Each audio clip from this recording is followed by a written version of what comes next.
plummeted so low that rivers and lakes froze solid. In London, the River Thames.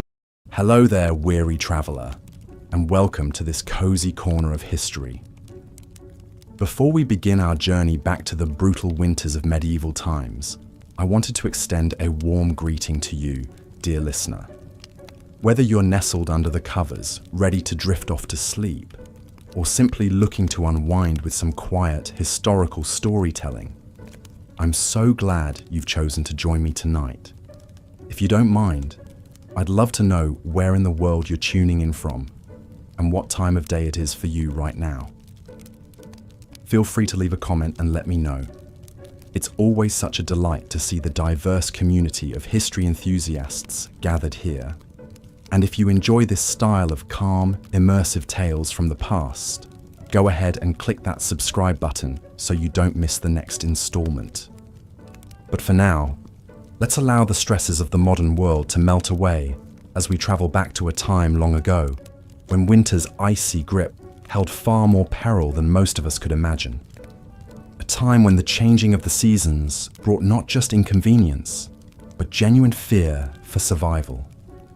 Picture yourself in the countryside of medieval Europe. The last leaves have long since fallen from the trees, and the sun hangs low on the horizon, its weak rays doing little to warm the biting chill in the air. Frosty fields crunch underfoot as a breeze carries the first few flurries of snow. Winter is coming, and for the people of this age, that means one thing above all: hardship. The cold seeps in slowly at first, but it will linger for long months to come. The landscape will soon be blanketed in white, the rivers and ponds freezing over into gleaming sheets of ice. In a time before central heating and well-insulated homes, the promise of warmth is a distant dream for all but the wealthiest. But of course, it wasn't always like this. Medieval winters were not always so brutal, so unforgiving. There was a time when the seasons passed in a more predictable rhythm, when the arrival of snow was met with acceptance rather than dread. But then, something changed.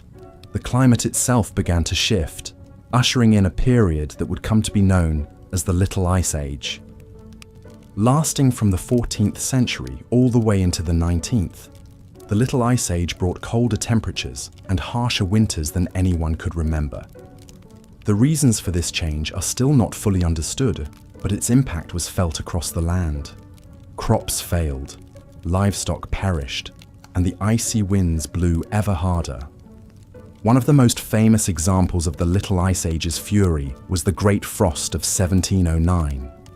That winter, temperatures plummeted so low that rivers and lakes froze solid. In London, the River Thames became a frozen highway, with people setting up shop and even lighting fires right on the ice. It was a surreal sight, but one that came at a cost. Many perished from the cold that year, huddled in their homes as the world outside turned to ice. But amidst all the suffering, there were some who found a strange sort of solace in the frigid weather. One such figure was a young Isaac Newton, then a student at the University of Cambridge. When the Great Frost hit, Newton was forced to return home to his family's farm. There, huddled by the fire, he found himself with ample time to ponder the mysteries of the universe.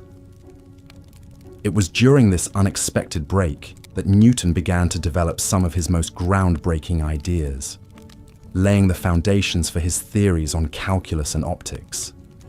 Who knows what other great minds might have been sparked to brilliance by the quiet isolation of a long, cold winter.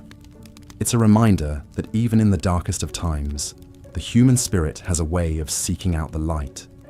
But for the vast majority of people in medieval times, winter was a season to be endured rather than enjoyed. The rich could afford thick woolen clothing, ample firewood, and well-stocked larders to see them through the lean months. But for the peasants and serfs who made up the bulk of the population, it was a very different story.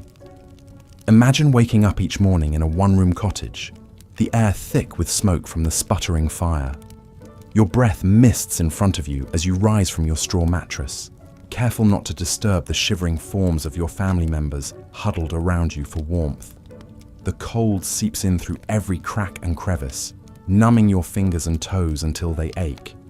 Breakfast, if you're lucky, might be a meager bowl of porridge or some stale bread. The food from the previous harvest is beginning to run low, and you know that the long winter months will only bring more scarcity. The livestock too are suffering, their coats matted with frost as they huddle together in the barn, their breath steaming in the icy air. As the day wears on, you trudge out into the snow to gather what firewood you can. It's backbreaking work, and your hands quickly become raw and chapped from the cold. But you know that without a fire, your family will not survive the night.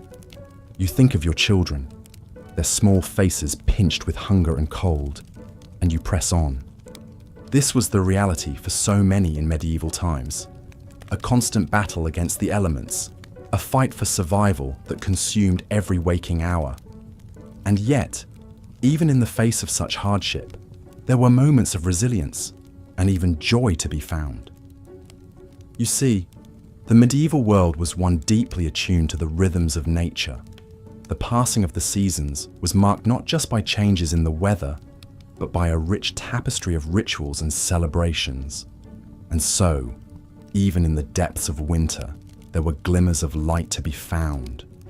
One such beacon was the midwinter feast of St. Stephen, held each year on December 26th.